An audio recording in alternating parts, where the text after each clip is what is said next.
As morning light begins to shine, I seek your word and make it mine. In quiet moments, faith is born. With every breaking of the dawn, rise and reflect on promises true. With every dawn, I'm renewed by you. Guided by grace, strengthened by love, your light leads me from above. Your word, my hope, my guiding way. In you I find strength each day. Through trials and fears I trust and rest. In your wisdom I am blessed. Rise and reflect on promises true. With every dawn I'm renewed by you. Guided by grace, strengthened by love, your light leads me from above.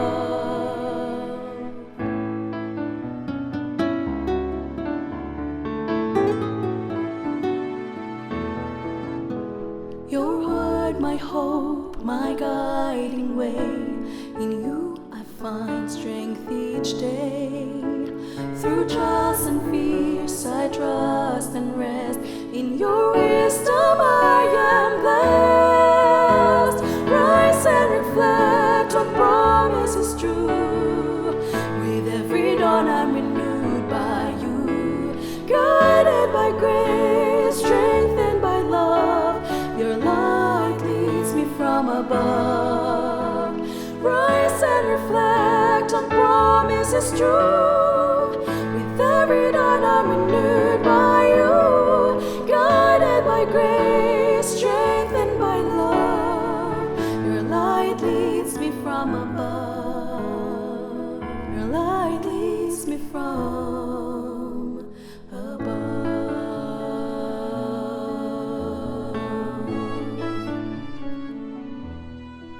Isang masayang umaga muli kaibigan. Welcome po sa ating palatuntunang Rise and Reflect. At nandito pa rin po tayo sa ating himpilan, ang Adventist World Radio Manila 89.1 FM. Kami po ay nagpapasalamat sa inyong walang sawang pagsubaybay. Ganon din po sa atin pong mga kaibigan na nasa Facebook page. Kayo po ay welcome dito sa ating palatuntunan na pinasimulan ngayong taon. Dito po sa ating bagong palatuntunang ito ay nais namin kayong makasama sa pagbabasa ng banal na salita ng ating Panginoong Diyos, sa pagpapasalamat at sa pananalangin. At tayo ay nasa bahagi ng kabanatang 3 ng Genesis, talatang 1 hanggang 7 ang ating babasahin mula sa Ang Bible Pinoy Version. Sa talatang 1, sa lahat ng hayop na ginawa ni Lord God, ang ahas ang pinakatuso. Isang araw, tinanong ng ahas ang babae, "Sinabi ba talaga ng Diyos na bawal kayong kumain ng kahit anong prutas dito sa garden?" Sumagot ang babae, "Pwede naman naming kainin ang kahit anong prutas dito sa garden, except sa prutas ng punong nasa gitna. Sinabi ng Diyos, huwag naming kainin yung prutas ng punong yon, huwag din daw naming hawakan, or else mamamatay kami." Sumagot ang ahas, "Hindi totoo yan. Hindi kayo mamamatay. Sinabi lang yon ng Diyos kasi alam niyang kapag kinain ninyo, magiging parang Diyos kayo. Malalaman nyo kung ano ang mabuti at masama." Tiningnan ng babae ang puno at nagandahan siya dito. Mukha ngang masarap kainin ang prutas noon. Naisip din niya, ang sarap sigurong maging matalino. So kumuha siya ng prutas at kinain yun. Binigyan din niya ang asawa niya at kumain din ito. Tapos namulat ang isip nila at na-realize nilang hubad sila. Kaya nagtahi sila ng mga dahon ng fig tree para ipangtakip sa sarili. Ang ating paksa, ang malaking kasinungalingan. Kaibigan, ano ang ilan sa mga pinakamakapangyarihang sandata sa mundo ngayon sa iyong akala? Maaari mong ilarawan ang mga carrier ng sasakyang panghimpapawid, missiles o nuclear submarine.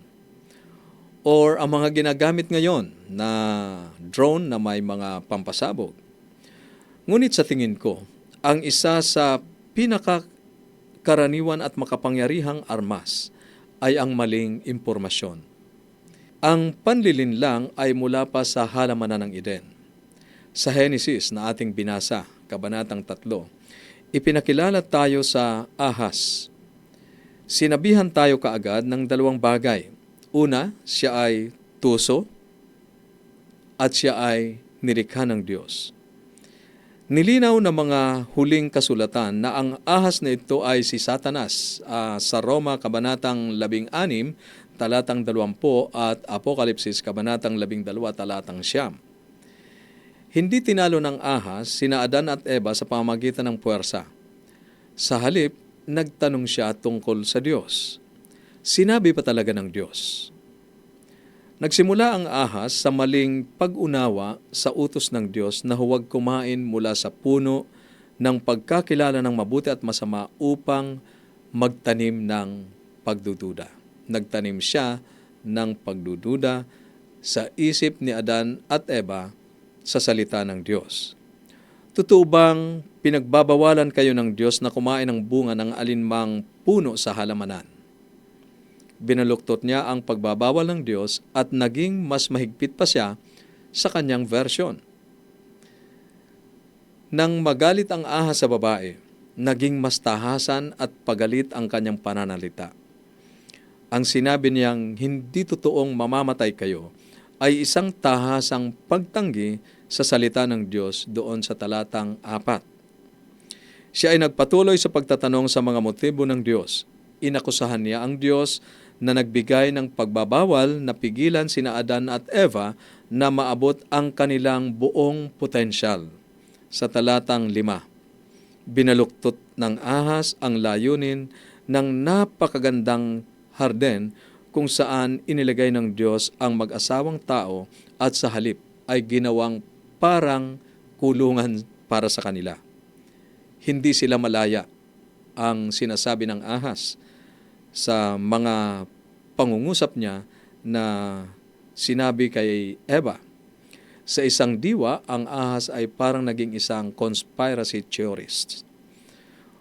Oo, maaaring maganda ang itsura ng mga bagay sa labas. Ngunit kung talagang alam mo kung ano ang nangyayari, magagalit ka. God is not who you think He is. Yun ang sinasabi ng ahas. Kaibigan, madalas na binababalaan tayo ng kasulatan na huwag madaya. Ang mga halimbawa nito ay mababasa natin sa unang Juan, talatang 7 ng Kabanatang 3, ikalawang Korento, Kabanatang 11, talatang 3. Tinatawagan tayo ng Diyos na magkaroon ng pagkaunawa at huwag mahuli sa mga kasinungalingan ni Satanas. Malaki ang naging bunga ng kasalanan ni Adan at Eva. Ngunit sa kabutihang palad, hindi iyon ang katapusan ng kwento. Kaibigan, sa Genesis, Kabanatang 3, talatang 6, nang pinagmasdan ng babae ang puno, napakaganda nitong tingnan at ang bunga ay parang masarap kainin. At dahil sa pagnanais niyang maging marunong, pumitas siya ng bunga at kumain ito.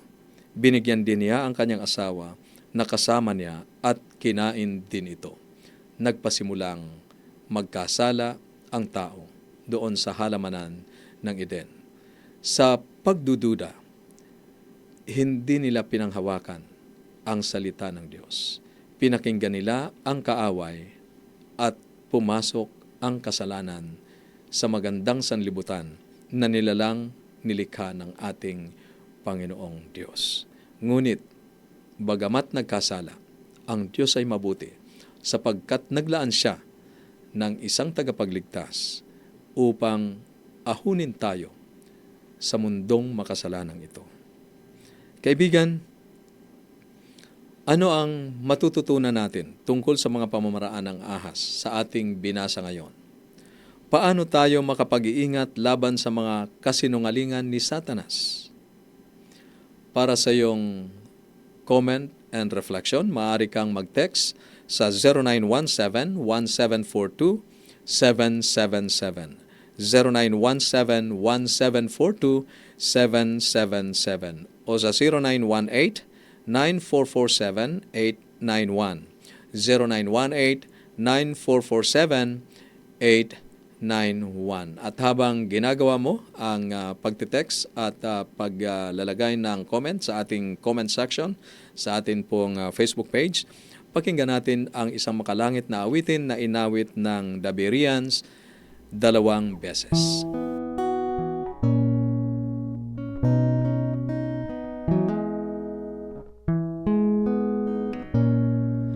Isang bata'y gumawa ng laruang bangka, yari ito sa kahoy, sa ilog ito pinalutang. Ngunit tali na lagot at ang bangka ay naanod. Nangako ang bata na lumuluha na kanyang hahanapin, nawala niyang bangka. At hindi nga nagtagal nang makita niya ito sa tindahan. Nag-ipon siya ng pera ng kanyang mabili, siya'y umuwi, yakap na ng masaya. 2 beses na ikayakin, una'y ginawa kita, ngayon ay tinubos kita. 2 beses na ikayakin, yan ang sabi ni Jesus.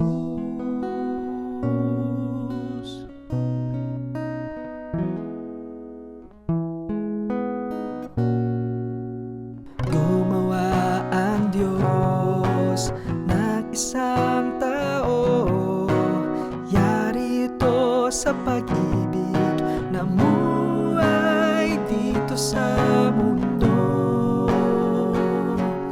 Ngunit di panay na lagot at ang tao'y naanod.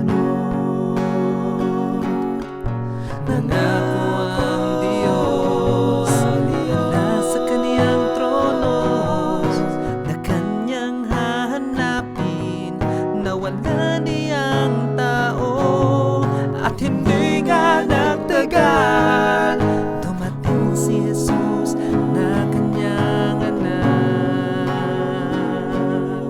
At siya'y nabayubay doon sa krus upang tayo'y maibalik niya.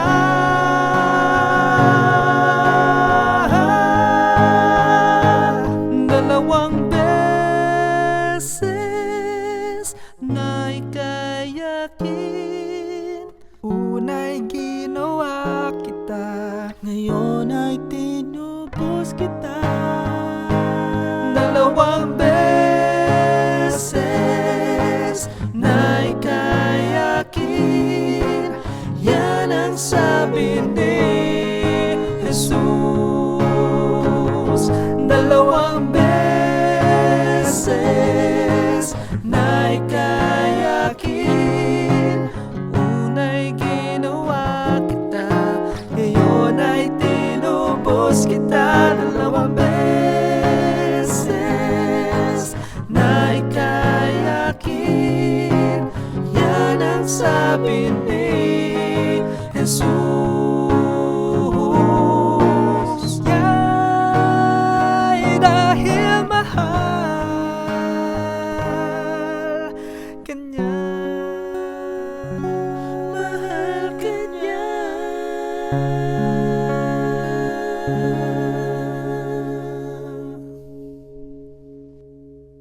Maraming salamat po sa inyo na nagpadala ng comment and reflection sa ating maikling pag-aaral at mula sa pagbabasa ng banal na kasulatan. Tayo po ay manalangin.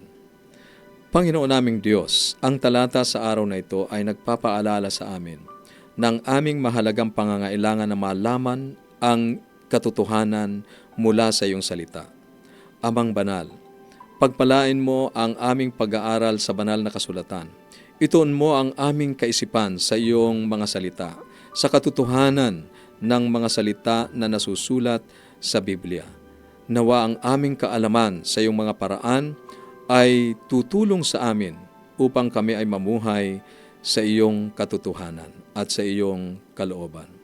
Dakila naming Diyos, ngayon po ay aking inilalapit ang aming mga kaibigan na nakikinig, sumusubaybay sa himpilang ito.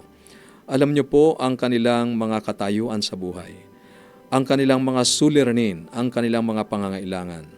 Dakila naming Diyos, Ikaw na may ari ng aming buhay, Ikaw na may likha sa amin, Ikaw na nagsusustain sa amin. Ipagkaloob niyo po sa kanila ang kanilang pangangailangan sang-ayon sa iyong mabuting kalooban.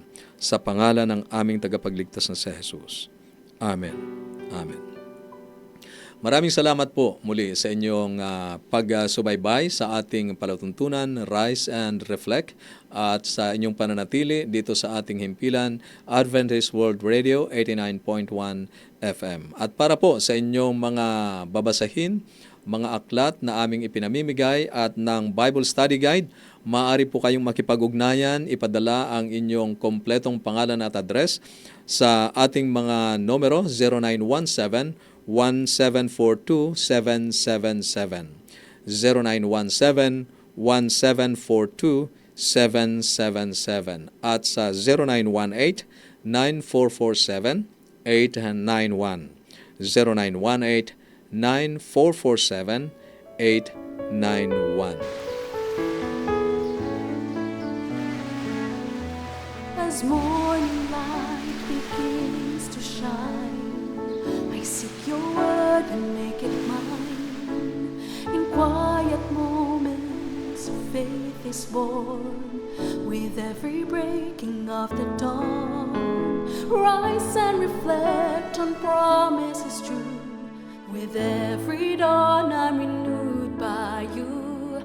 Guided by grace, strengthened by love, your light leads me from above.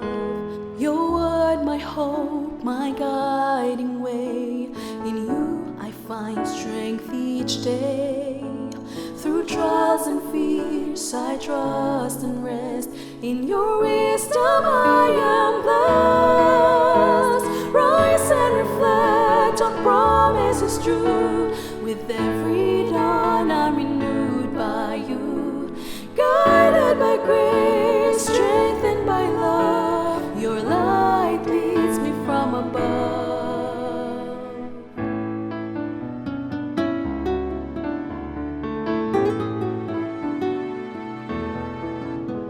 Your word, my hope, my guiding way.